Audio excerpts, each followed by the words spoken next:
Olá, bom dia, graça e paz. Tudo bem com você? Tudo bem com sua família?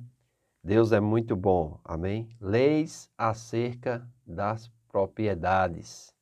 É, Deus, ele deixou o homem ciente de tudo e de como o homem deveria, vamos dizer assim, viver de uma forma justa, de uma forma íntegra e de como o seu povo seria diferente dos demais povos da terra, amém? Dos demais povos da terra.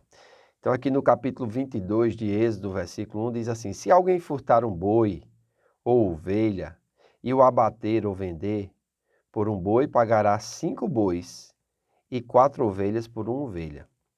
Se um ladrão for achado arrombando uma casa e sendo ferido morrer, quem o feriu não será culpado do sangue.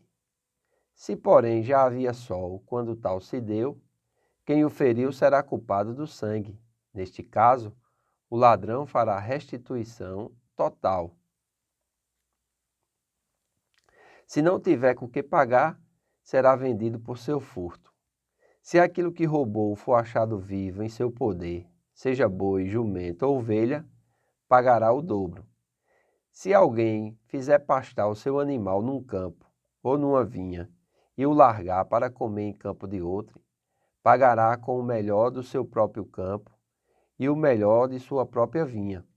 Se irromper fogo e pegar nos espinheiros e destruir as medas de cereais ou a messe ou o campo, aquele que acendeu o fogo pagará totalmente o queimado. Se alguém der ao seu próximo dinheiro ou objetos a guardar, isto for furtado àquele que o recebeu. E se for achado o ladrão, este pagará o dobro. Se o ladrão não for achado, então o dono da casa será levado perante os juízes e vê se não meteu a mão no bem dos próximos.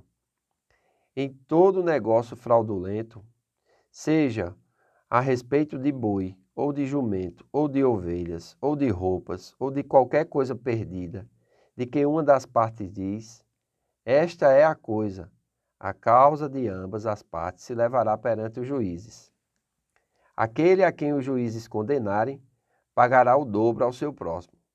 Se alguém der ao seu próximo a guardar jumento, ou boi, ou ovelha, ou outro animal qualquer, e este morrer, ou ficar aleijado, ou for afugentado, sem que ninguém o veja, então haverá juramento do Senhor entre ambos, de que não meteu a mão nos bens do seu próximo. O dono aceitará o juramento, e o outro não fará restituição. Porém, se de fato lhe for furtado, pagá-lo-á ao seu dono. Se for dilacerado, trá-lo-á em testemunha disso e não pagará o dilacerado. Se alguém pedir emprestado a seu próximo um animal e este ficar aleijado ou morrer, não estando presente o dono, pagá-lo-á. Se o dono estiver presente, não o pagará. Se for alugado, o preço do aluguel será o pagamento. Olha como é minuciosa, né, a explicação e o que Moisés vai trazer, vamos dizer assim, daquilo que a lei falava, né? A lei era seca, não matarás, não adulterarás, não dirás falso testemunho. Aqui não, aqui ele está explicando cada coisa como deve ser.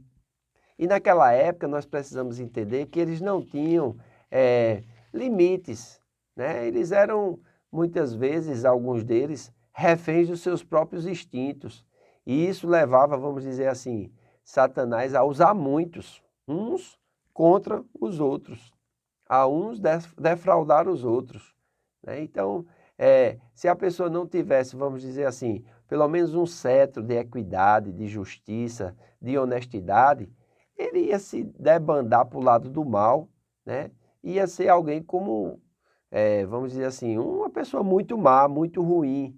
Não ia ser uma pessoa justa, não ia pesar na balança para haver equidade, não.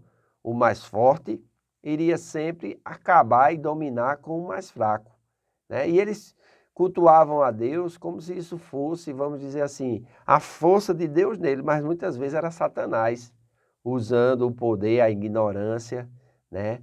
usando a falta de conhecimento. E Deus está aqui estabelecendo o seu povo. É interessante, né? Olha que coisa tremenda aqui. O ladrão deveria fazer restituição. Ou seja, você não poderia roubar nada de ninguém, né? Você não poderia, vamos dizer assim, se usurpar do direito do outro, seja de propriedade, seja de boi, seja de jumento, seja de ovelha, seja de roupas ou qualquer coisa perdida, né? Então, é importante nós entendermos, existe uma propriedade que nós adquirimos, seja por herança ou por trabalho, que Deus preza para que nós venhamos, vamos dizer assim, a desfrutar dessa propriedade. Outrem não pode vir de forma fraudulenta, sem ter trabalhado nada ou sem ter herdado aquilo e levar da pessoa sem que nada aconteça. Então Deus vai mostrar aqui as restituições, né? Se aquilo que roubou for achado vivo em seu poder, seja boi, jumento ou ovelha, pagará o dobro. Mas ainda tem aqui outra parte, né? O ladrão, ele deveria fazer restituição. Se um ladrão entrasse à noite em uma casa e fosse morto, a pessoa que o matasse seria livre do castigo.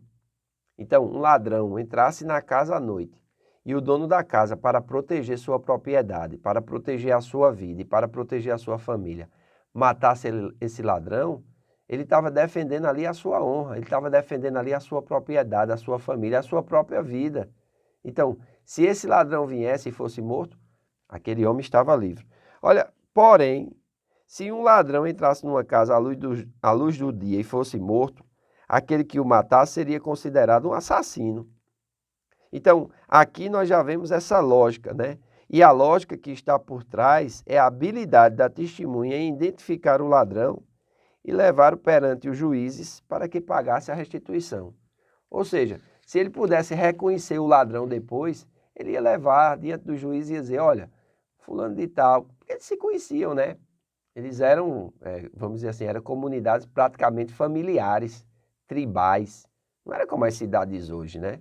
Então, é importante que, se ele visse que alguém havia defraudado ele ou roubado ele, ao invés de ele, durante o dia, ao invés de ele fazer justiça com a própria mão, existiam os juízes. E os juízes eram para julgar essas causas, né? Existia o líder tribal, que ele era para julgar essas causas. Existia Moisés, e aqueles a quem Moisés tinha delegado a autoridade, né? Sobre 10, sobre 50, sobre 100, sobre 1000. Lembra que Jetro veio e trouxe para Moisés, vamos dizer assim, esse conhecimento de delegar e só vir a ele as coisas mais sérias e mais graves, mas os juízes mesmo julgarem.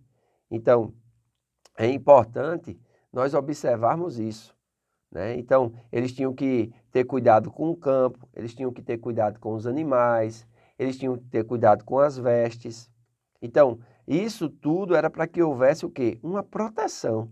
Então, aqui diz aqui, olha, esta é a causa de ambas as partes se levará perante os juízes, aquele a quem os juízes condenarem pagará o dobro ao seu próximo, né? Então, isso é para que haja uma proteção e uma restituição e também evite que um defraude o outro, que um entre na propriedade do outro, que um tome o boi, o jumento, as vestes, ou o campo, ou os cereais, ou prejudique ao outro. Tudo isso está sendo estabelecido na lei do amor. Quem ama não faz mal ao seu próximo. E é importante nós aprendermos a defender a nossa propriedade, mas também a não desejar a propriedade do outro. Amém? Sermos verdadeiramente justos nesse sentido. Não defraudar ninguém, não roubar ninguém, não furtar nada de ninguém, mas viver das nossas próprias mãos, através do nosso próprio trabalho, debaixo da bênção de Deus, vai fazer com que nós tenhamos para nós e para ajudar as pessoas com quem nós convivemos. Amém?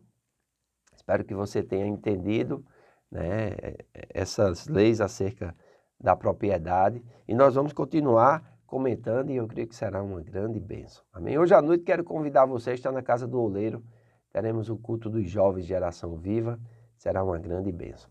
Aproveite o dia hoje para passar com sua família, né, para tirar um tempo para conversar com os seus, Amém?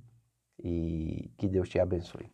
Faço votos por tua prosperidade e saúde, assim como é próspera a tua alma. Um grande abraço, assine o canal se você não é assinante ainda, dê uma curtida, acione o sininho e compartilhe esse vídeo com o maior número de pessoas possível para abençoar elas também. Amém? Deus te abençoe e até amanhã.